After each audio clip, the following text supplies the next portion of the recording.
My wife hissed. Stay in the back. Don't embarrass me. She'd said some version of it for years. But tonight, with the lights of the river glittering through the ballroom windows, it landed like a verdict. 30 seconds later, the billionaire walked right past her. Eleanor Price moved through the crowd like a quiet current. She ignored the extended hands and the practiced smiles, her eyes scanning the room until they locked on mine. I was half hidden behind a marble column, holding a drink I didn't want. She didn't shake my hand. She took it. Her fingers were warm, her grip steady. She didn't glance at my rented tux. Her gaze went straight to my wrist, to the pale, raised scar that curved like a question mark, a souvenir from a mislabeled breaker box 20 years ago. Her eyes filled, just for a second. The room kept humming, soft jazz, polite laughter, the clink of crystal. But for me, it all went silent. I've been looking for you, she whispered, her voice low and certain, for 28 years. Somewhere behind her, glass shattered on the floor. I didn't have to turn to know it was Marianne's. That was the moment, the crack in the world, every small humiliation, every swallowed word I'd accumulated over 22 years of marriage, rushed back in a single, crushing wave, and I knew, with a clarity that felt like ice in my veins, that nothing after this would ever be the same. The gala was supposed to be Marianne's night. She'd said so 3 times on the drive from Rockford, smoothing her emerald gown, checking her reflection. Optics matter. Tom, the new owner is here. The donors are watching. I nodded. I always did. Inside, the ballroom smelled of polished marble, expensive perfume, and ambition. Marianne glided ahead, her heels clicking a rhythm of arrival. I lingered behind, the starch in my collar itching my neck. My hands felt like they didn't belong, rough, scarred, tools in a room of ornaments. She'd noticed them in the restroom, grabbing my wrist with a sigh. God, Tom, they look so rough. Their hands, I'd said. She produced a tube of concealer, just cover the worst of it. I'd washed it off at the sink, watching the beige swirl down the drain, feeling myself swirl with it. Now, as the echo of the shattered glass faded, Marianne pushed forward, her face bone white. Eleanor, Ms. Price, this is my husband, Tom. He's a union electrician. Eleanor didn't look away from me. From Rockford, she said, softly. Marianne froze. In that moment, I felt both incredibly small and taller than I had in decades. I was being seen, truly seen, for the first time in a generation. The awkward silence broke. The music stumbled back to life. A waiter swept up the glass. Eleanor gave my hands one final, firm squeeze. We'll talk, she said, soon. Then she was gone, absorbed back into the glittering throng. Marianne stared at me, her composure a brittle mask. What was that? She demanded, her voice a taut wire. What did you say to her? Nothing, I said, my own voice strangely calm. She said it to me. Her jaw tightened. She bent, retrieved her clutch, and straightened, smoothing her dress. Go get another drink, she commanded, the familiar script falling flat, and stay back. I did, I said. But the axis had tilted. A door in my chest, long rusted shut, had shuddered open. I watched Marianne take the stage later, praising vision and integrity. I watched the donors nod, and I watched, for the first time, as curious glances flickered toward me, the man in the back who the billionaire had sought out. I didn't know why Eleanor Price had looked for me. I didn't know what she knew, but lying awake that night in the hotel room, listening to Marianne's stiff, resentful silence and the sirens on Wacker Drive, I knew one thing. My life was no longer small. 2 days later, the call came, an unknown Chicago number. We met at a diner off Alpine Road, the kind with sticky vinyl booths and coffee that tasted of habit. Eleanor was already there, alone. You still drink it black, she said as I sat down. I never stopped. A faint, sad smile. I remember the bottom of the 7th. 2 outs. 95. You cracked that fastball over the left field fence on Boyland Field. The whole place stood up. She stirred her coffee. I told my roommate I was going to marry you. I gave a short, surprised laugh. I couldn't even afford a car. You had something better, she said. You were steady. She told me she'd written, called, asked around. I never got any of it. I told her about my dad's funeral, the bills, the plant job that became a career. I know, she said quietly when I finished. She'd expected that answer. When we parted, she slid a business card across the formica. If you ever need to understand paperwork, she said, it's not about money, it's about clarity. That card was a seed. It grew in the dark. Marianne noticed it that night. Who's Eleanor Price? She asked, her casual tone a thin veneer. Someone from my past. Funny, she said, a cold smile touching her lips. How the past shows up just when the future's on the line. The future, my future. It lived in a blue 3-ring binder labeled, retirement, that hadn't been in the house for months. The quarterly paper statements had stopped coming. Paperless is cleaner, Tom, Marianne had said. But the unease wouldn't leave. It followed me to work, humming in my ears louder than any saw. One lunch break, I went to the credit union. The woman at the counter, a girl I'd known in high school, typed, frowned, and looked up with pity in her eyes. Your mailing address was changed to a P.O. box about 6 months ago. Who authorized it? She hesitated. Your wife. She has power of attorney. The air left the room. I never signed that. It's on file, Tom. That evening, I asked Marianne for the paperwork. She produced a thick folder with serene efficiency, pointing to my signature. It looked like mine. I remembered signing a stack of forms she'd called insurance updates. You said this was routine. It was, she soothed. You're reading too much into it. You've been confused since that gala. Confused. The word was a surgical strike. It wasn't an accusation. It was a diagnosis, designed to invalidate everything, my memory, my suspicion, my reality. I stopped asking. I started observing. The desk was rearranged. A new, cheap lock appeared on the filing cabinet. Privacy, she explained. My important documents migrated to a garage tote filled with old light bulbs and a 2012 church directory. Then, the soft threats began. She sat on the couch, flipping a magazine. Tom, I spoke to HR Legal today. About what? About you. You've been acting strange, creating instability. She met my eyes, her gaze cool. Do you want to keep your health coverage? At our age, we can't afford mistakes. I didn't explode. My father, after I'd fouled out in a rage all those years ago, had taught me, when you're behind, you don't swing harder, you watch the pitcher, you learn his tells. So I watched, I listened, and finally, I called the number on Eleanor's card.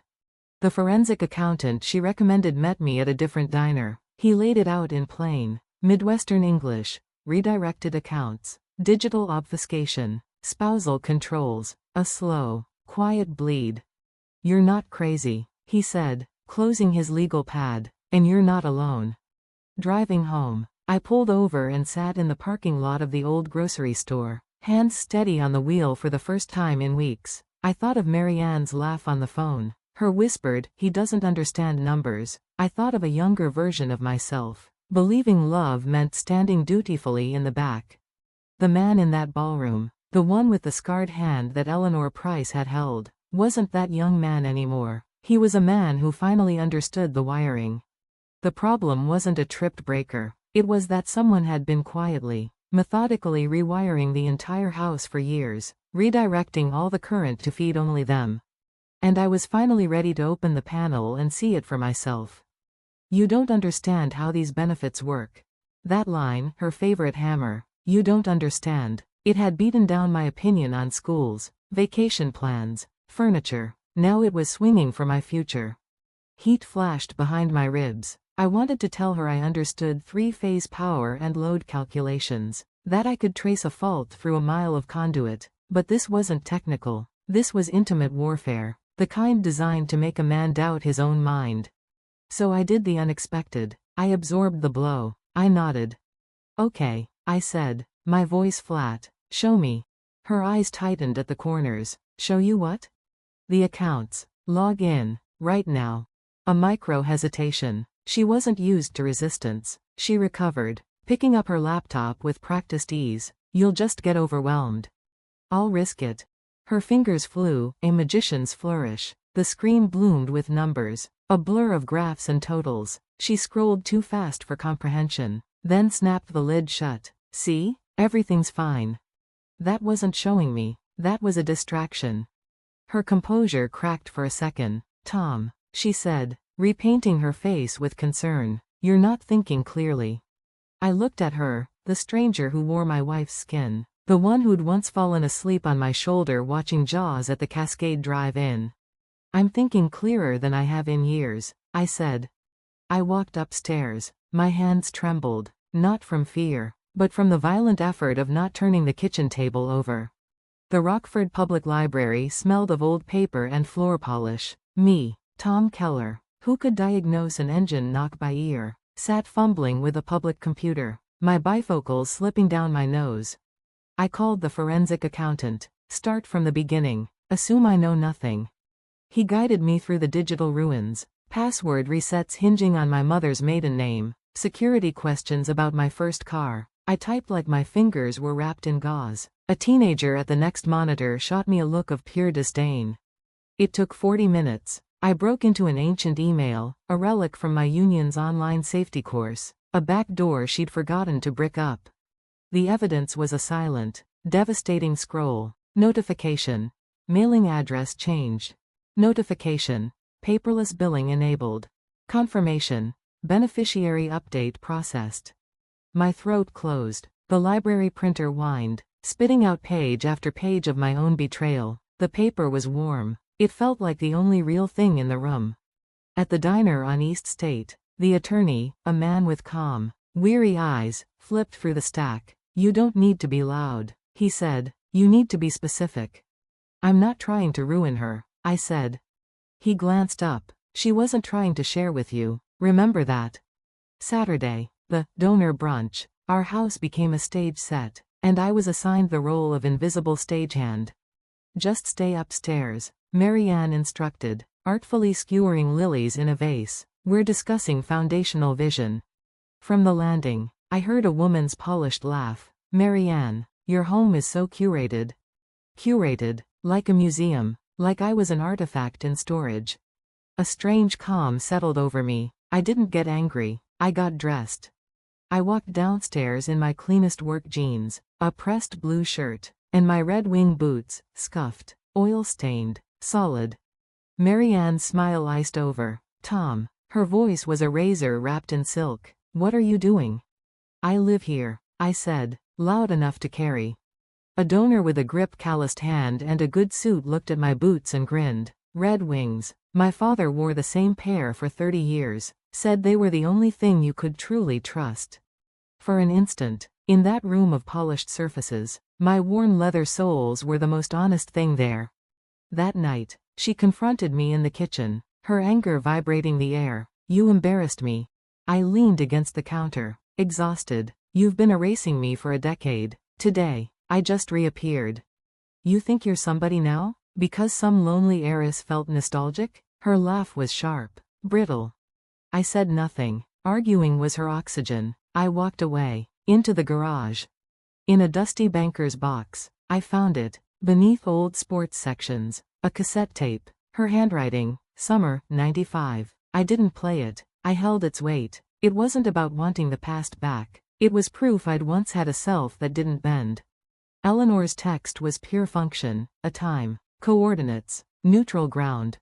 She looked tired in a way that had nothing to do with sleep. I keep my own receipts, she said, stirring tea she wouldn't drink. Always have. It's how people like us survive. She slid a folder across the table. Not money. A blueprint. Channels. Protocols. The exact levers to pull so the machine spits out justice, not noise. This needs daylight, Tom. Not drama. Daylight. She'll fight dirty. Eleanor's gaze was unblinking. Then we use the rulebook she pretends to admire. The Ethics Leadership Awards was her coronation. Her name was on the program, embossed on banners. She took the stage, luminous, and spoke of transparency and moral courage. I sat in the back, motionless. 3 days prior, the packets had gone out, to the audit chair, to external counsel, a dry, factual torrent, misaligned expenses, undisclosed conflicts, beneficiary forms bearing my forged consent, not accusations, evidence. Midway through her crescendo, a board member rose. "Marianne, a point of order." The room hushed. Her smile didn't falter, but her eyes darted. "Of course. There are discrepancies that require immediate clarification." Her gaze swept the crowd, landed on me. I stood. The sound of my chair scraping back was a gunshot in the quiet. "This is my husband," she said swiftly, her voice tightening. "I'm afraid he's confused." There, the word meant to dissolve me. I walked to the edge of the stage. "I'm not confused," I said, my voice steady in the vast quiet. "I'm documented." The scream behind her woke. Not rhetoric, proof, emails, forms, the cold, dry ledger of deceit. "This is a private matter," she cried, voice splintering. "A marital dispute." The board member shook his head. "It's a fiduciary one." She turned, saw her own words magnified for all to see, and her hand flew out, grasping the lectern. The water glass tipped, fell, and exploded on the stage like a full stop. No one moved to clean it up. I moved out in daylight, took my tools, my clothes, the cassette, left the curated life on its shelves. The lawyer worked the levers. The power of attorney was voided. Accounts were unwound. The forged beneficiary changes were torn up. It wasn't a lottery win. It was restitution. After a lifetime of being told I didn't understand, the clean, hard lines of fairness felt like truth. I heard she left town, exploring new opportunities. They said, I felt nothing. Revenge, when it's just justice delivered quietly, is a door closing. You don't linger in the hall. The quiet afterward was immense. Mornings in my small apartment on Charles Street, the silence sometimes pressed down, but other times, it felt like space, room to breathe. I'd log into my own bank account, understand every line, and feel a grounded pride. Eleanor and I have coffee sometimes. We don't talk about the past. We talk about now. There's no grand romance, just two people who recognize the weight of a hard truth. Sometimes we drive her old SUV out to Stillman Valley, the radio low. The quiet between us isn't empty, it's respectful. At 57, I'm not starting over. I'm reclaiming territory. I'm coming home to myself. Some people spend their lives performing for a room that's already half empty. Others finally turn off the lights, walk out, and discover the world is vast, and real, and waiting. If this story of quiet reclamation resonated with you, where a person finds their voice after years of silence, consider sharing it. Sometimes, the right story reminds someone else they can step out of the shadows, too.